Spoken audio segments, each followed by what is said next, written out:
In a quiet, forgotten village, where the air smelled of wet earth and blooming trees, a boy named Arjun was born. He had no shoes, no toys, no light in his home, but he carried something more powerful, a dream. Every morning, before the birds had even begun to sing, he carried water in rusted pots from the village well, barefoot. He helped his mother cook over a firewood stove, and then walked miles to school, holding a single tattered notebook as if it was his most precious treasure. He was quiet, soft-spoken.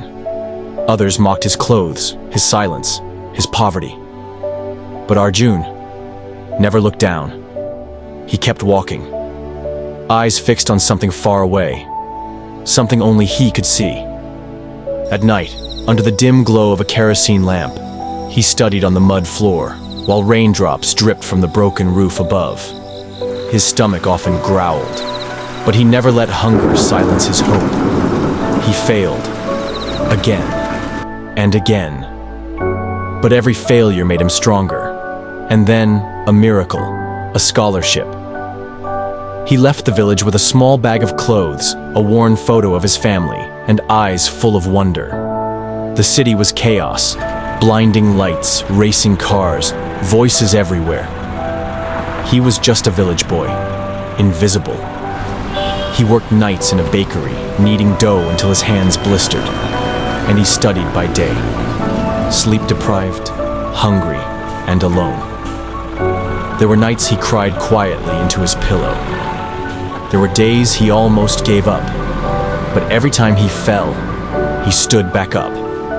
He sent money back to his mother. He skipped meals just to buy old books. He walked in the rain, with shoes that had holes, and a heart that never did. Years passed. He graduated, and one day, he stood in front of an old, dusty building, with a rented room and a borrowed table.